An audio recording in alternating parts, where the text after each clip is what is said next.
Hi, Jason. So, with the current women's revolution that's going on right now, is there a particular female superstar in the roster today that you would like to have a WrestleMania match with? It's so hard to choose because they're all so awesome.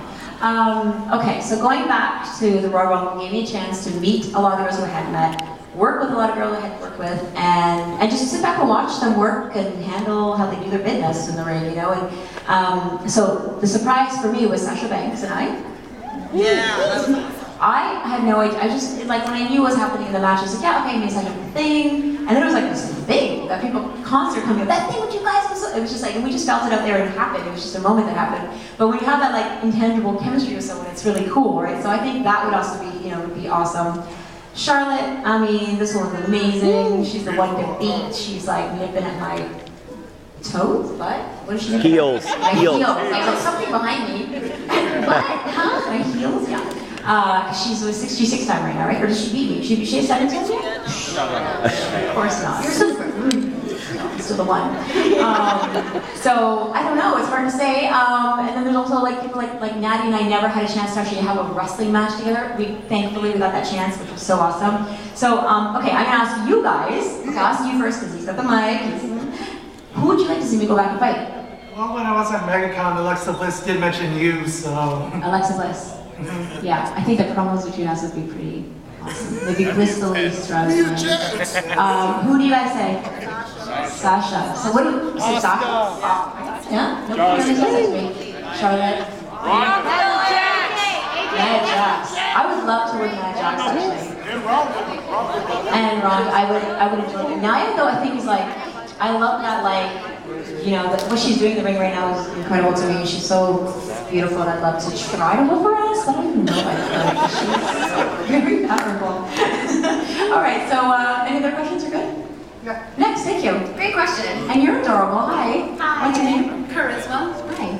Hi. Charisma? Yeah. Excuse me, is that your wrestling name or your real name? No, it's my real name. Oh my god. What do you want to be when you grow up? I had just, before my question, I had wanted to say that it's really an honor to meet you because, we'll see you, actually I don't really know you. But it's an honor to see you because I actually just recently got into wrestling and you were the very first female wrestler I've ever seen. And you were a really big inspiration to me, like to really push myself. And my question for you was, what inspired you to be a wrestler? So that's an interesting question because everyone says to me, and even my girl who's at my booth, she's like, did you always want to know you want to be a wrestler? I'm like, that wasn't a job option back in the day, right? Like, I had no idea I wanted to become a wrestler because it wasn't a possibility. Back in the day, we had Miss Elizabeth and, you know, I mean, there was Wendy Richter, of course, and Ellender Blaze, but it wasn't really like an option. It wasn't like you watched the show and said, oh, that's Liv, which is now, but we're watching the show and the girls are saying, that's what I want to do, which is so awesome. So there really wasn't that in there. When I got the opportunity to pursue wrestling and be in the field, I obviously decided my whole thing is preparing to take this opportunity. So when I knew WWE was calling me, I was like, okay, I'm gonna go and train first. So I went and got a good couple months of training down first. So when they called, I was like, yeah, I've been training for like a few months now, you know. I didn't know it was gonna be, you know, that it was gonna be a possibility. I did know that I was capable of doing what the men did in the ring. I knew that when I went and trained for a few months, I was like, oh, like I trained with all guys. It was a Rocky Balboa style gym, and I hit the mat hard, and I was battered and bruised for months, and it was fine, and I loved it. So when they did hire me to come in as the valet, I knew that I was capable of doing that, and I just thought there was no chance, there was no showcasing of the girls doing this when I clearly seen that I could do it. I've seen other women do it, you know, in my gym, and Tracy Brooks had come out of my gym as well. So you know. So yeah, I just, when we started to get a chance to do things, it was like Fit Finley was my agent, and him and he knew what the girls were capable of as well. And we, you know, it was like, okay, so you guys just go in there and do like a few hair pulls, slaps, roll around. I'm like, ew, you know. So I was like, why can't I chop? Why? Because I know how. I used to do my wrestling school. And so we decided, well, they're clearly not really paying attention to us. So let's go ahead and just kind of be under the radar, and let's do these things we want to do. And let's see if we can get the crowd behind us. And for a while, it took a while to re-educate the fans to be like, you know, expect more than just puppies, and you know, which is good. Sir. You're gonna be a heel in this crowd, sir. You're gonna be like my husband in a crowd at Madison Square Garden.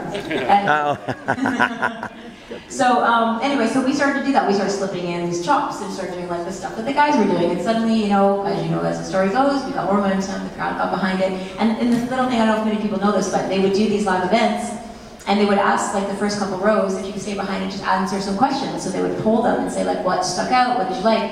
And there was a run there where like they were saying the women's match was what stuck out to them. And they were like unexpected, like when they take that back to the meetings in Stanford, it was like, oh, what, really, the women's match? So then they started paying attention, and so, you know, so there wasn't really like something or someone that inspired me. As far as performers, I always loved like Macho Man was who I loved growing up. The Rock, obviously, when I became a wrestler, The Rock said to me one day, he's a good friend of mine, and he said, you know, you could be like the female version of The Rock. And I was like, okay, yes, sign me up for that, you know? I'm new here. So nothing necessarily inspired me, but once I got in there and I knew there was opportunities, I was inspired to, you know, pursue those and fulfill them and manifest them into what it became. So, hope I answered your question. Thank you. Yes.